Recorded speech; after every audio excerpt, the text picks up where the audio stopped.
बाप उसकी पहला सलातीन उसका 18 बाप उसकी 21 आयत एल्डर ताहिर साहब पढ़ेंगे।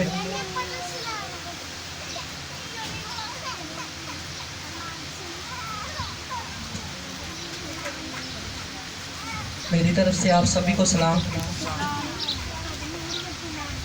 और एलिया सब लोगों के नज़दीक आकर कहने लगा, तुम कब तक दो ख्यालों में डावांडोल रहोगे? अगर खुदावंद ही खुदा है तो उसके पैरों हो जाओ, और अगर बाल है तो उसकी पैरवी करो। पर उन लोगों ने उसे एक हरफ जवाब न दिया। आमीन। आमीन।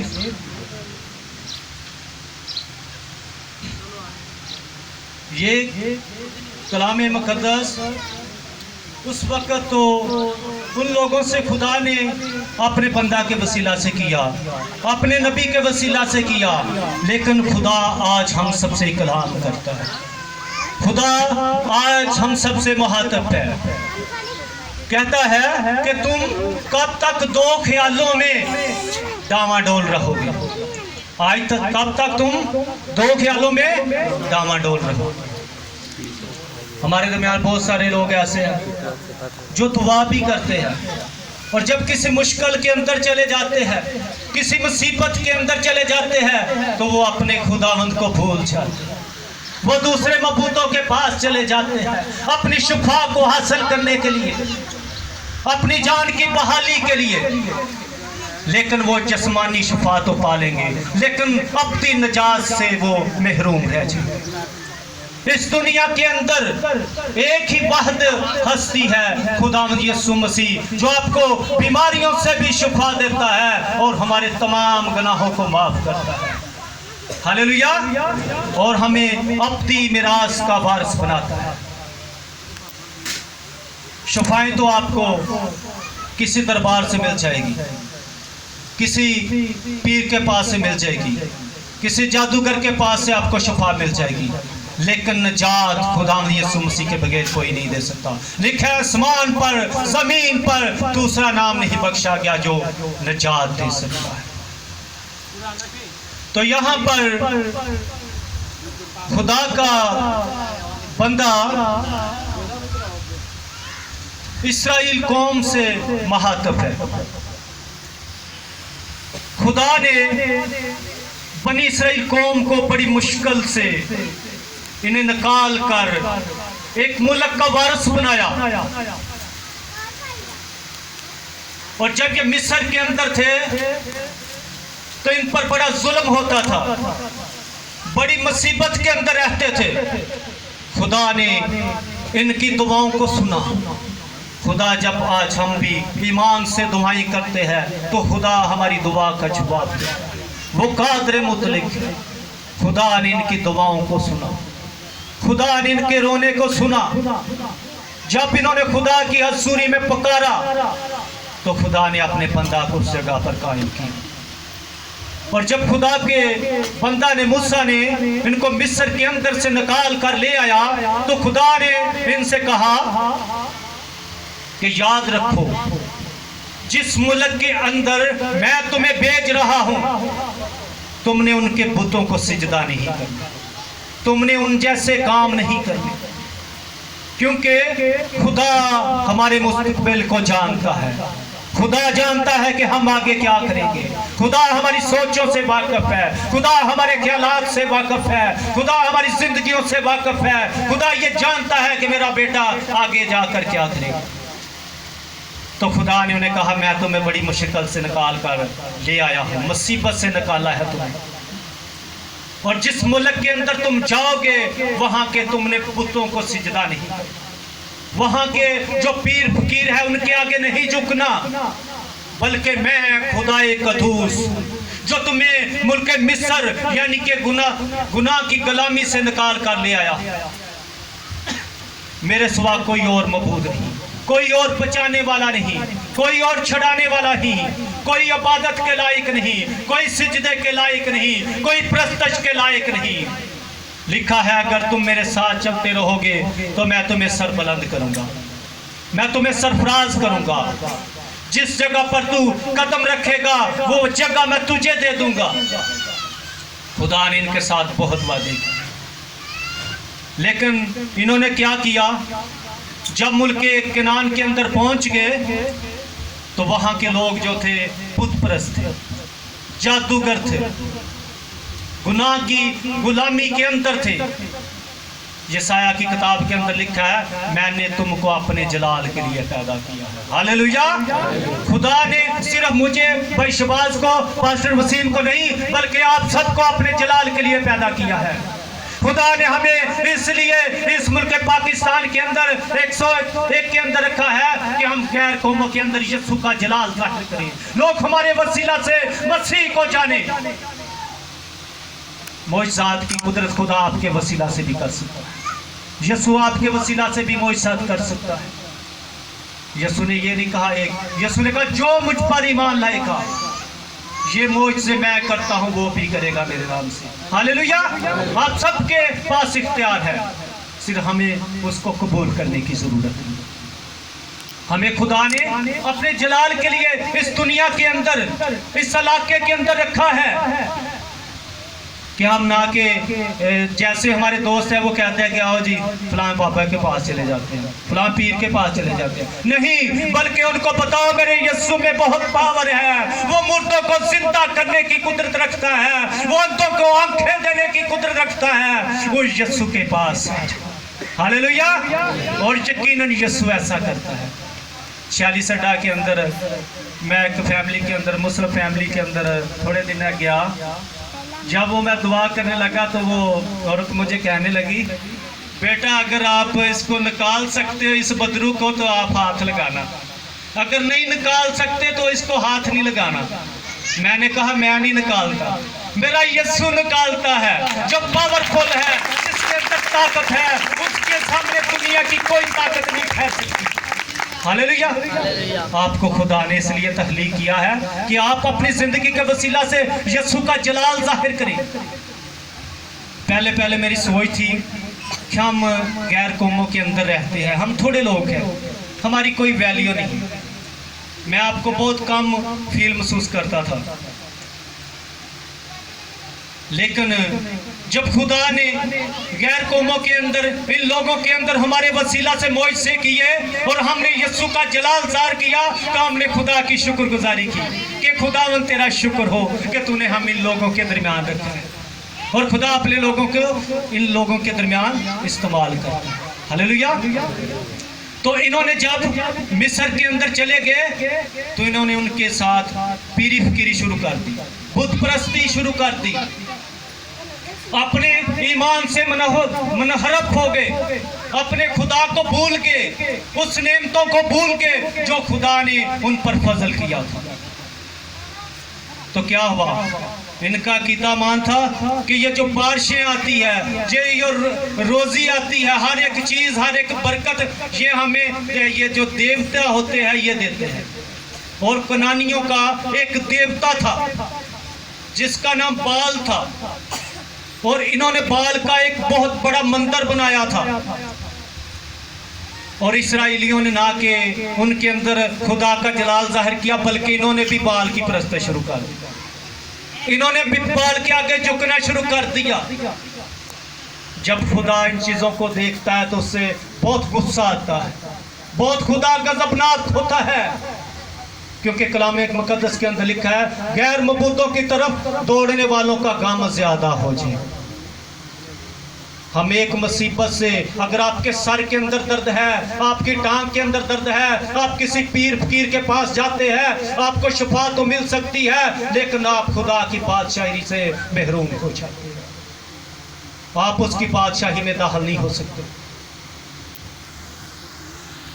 क्योंकि कलाम के अंदर लिखा है उनका गम बढ़ जाएगा। तो खुदा बनी इस्राएल कौम से बहुत गजबनाक हुआ। खुदा ने एलिया को भेजा। एलिया ने कहा ठीक है, अगर तुम कहते हो ये बारिशें, ये बरकतें, ये नेमतें बाल देता है, तो मैं अपने खुदा से दुआ करूंगा कि मींह ना बरसे। तो जब तक मैं ना कहूंगा इस दुनिया के अंदर, इस मुल्क के अंदर बारिश नहीं होगी। एलिया ने दुआ की और 3 साल तक उस मुल्क के अंदर बारिश ना हो। आज तो दुनिया के अंदर बहुत जदीद दौर है, पानी के बहुत सारे वसाइल है फसलों को देने के लिए, लेकिन उस वक़्त ज़्यादातर बारिश ही पानी था जिससे फसलें बहुत ज़्यादा होती थी। जब बारिश ना हुई तो मुल्क के अंदर बहुत ज़्यादा काल आ गया। काल की वजह से लोग भूखे मर रहे थे, लोग मुश्किलात के अंदर थे। तो खुदा ने क्या किया, जब एलिया ने दुआ की तो खुदा ने एलिया से कहा, भाई ऐसा कर कि तू करेत के नाले के पास चला जा। खुदा ने अपने खादम को छुपा दिया। जब खुदा हमसे गज़बनाक होता है तो खुदा अपने खादमों को हमसे दूर कर देता है। वो मुबारक लोग हैं, वो खुशकिस्मत लोग हैं जिनके घरों में, जिनकी कलीसिया के अंदर, जिनों के चक्कों के अंदर खुदा के खादम आते हैं और वो खुदा की बरकत को उनके अंदर लेकर आते हैं। जब उसने दुआ की कि 3 महीना बरसे तो खुदा ने अपने खादम को छुपा दिया और अपने खादम के लिए खाने का भी बंदोबस्त किया। ये नहीं कि उसे करेत के नाला के पास भेज दिया और कहा कि तू उस वक्त तक वहां भूखा ही रहना, नहीं, खुदा ने उसके खाने का बंदोबस्त किया। सारा कुछ खुदा ने उसके लिए फराहम किया।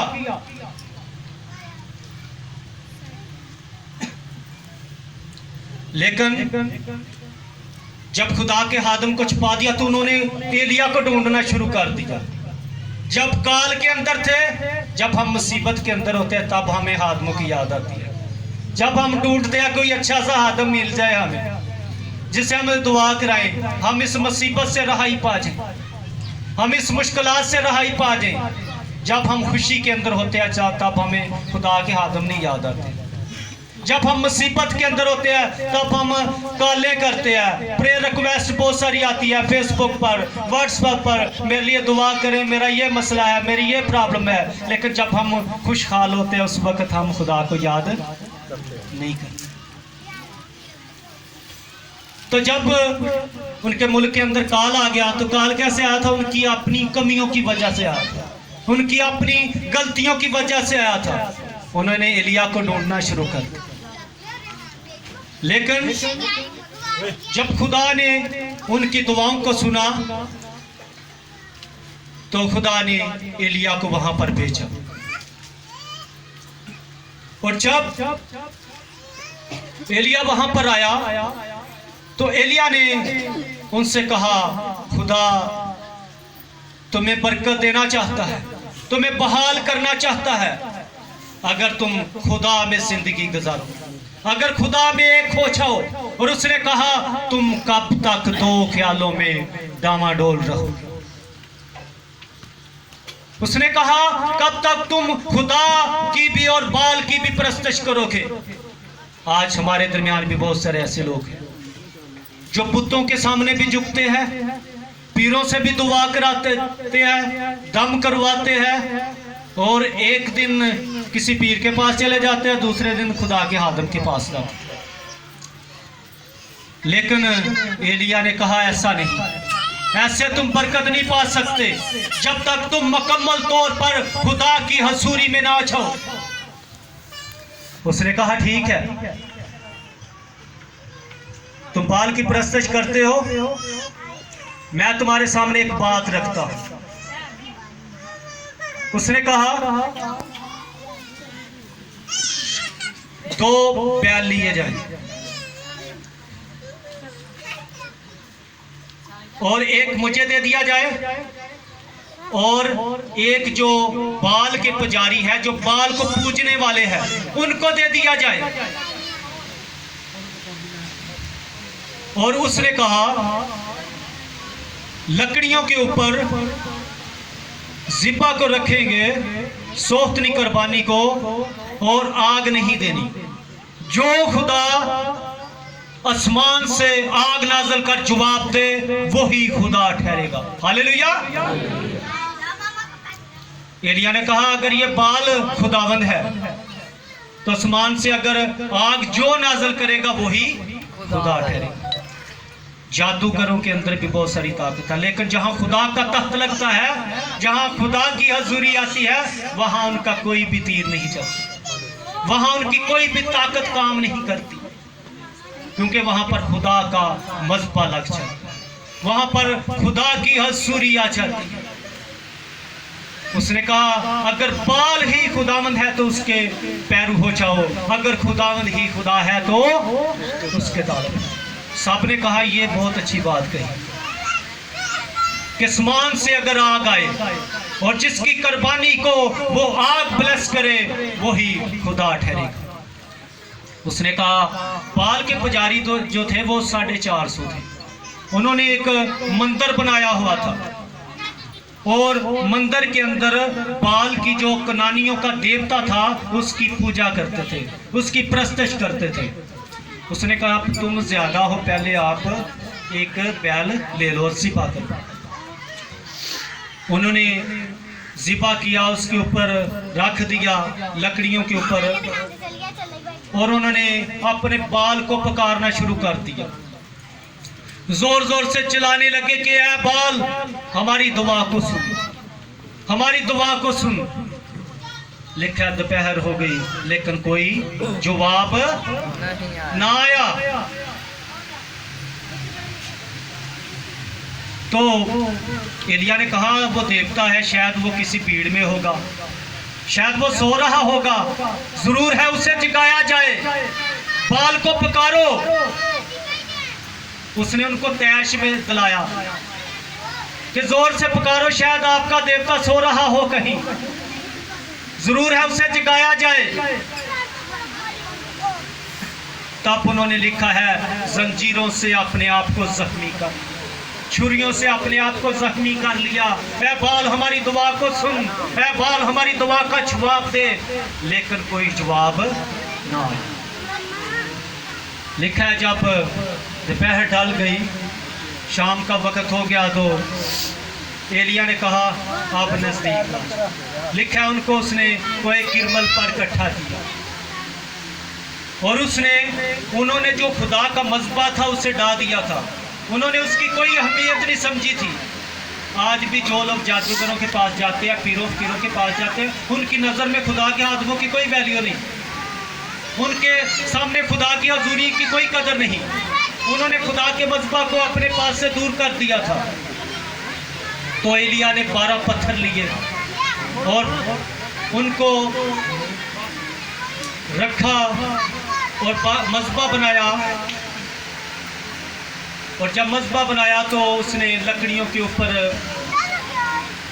बैल को ज़िबा करके रखा और उसने कहा इसके चौगिर्द खाई मारो। जब उन्होंने मारी तो उसने कहा इस पर पानी डालो। जब उन्होंने पहली बार पानी फेंका, फिर उसने कहा दूसरी बार फेंको, फिर उसने कहा तीसरी बार भी करो। उसने ऐसा क्यों किया? उसने कहा शायद ये ना कहें कि इसने लकड़ियों के अंदर पहले ही आग रखी। पता ना, लोग जो बहाने ढूंढते हैं बहुत सारी बातें अपने पास से तैयार कर लेते हैं।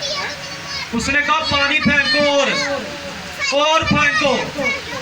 लिखा है वो पानी से पूरी खाई जो है वो भर गई। तब उसने आकर खुदा की हजूरी में दुआ की और कहा खुदावंद हमारी दुआ को सुन और आज तू जाहिर कर कि तू ही खुदा है, तेरे सिवा कोई बचाने वाला नहीं, तेरे सिवा कोई छड़ाने वाला नहीं, अपनी कुदरत को जाहिर कर। और लिखा है आसमान से आग नाजल हुई और उसने उस कुर्बानी को चढ़ दिया और पानी समेत। ये खुदा की कुदरत है, हमारा खुदा मौजज़ात करने की कुदरत है।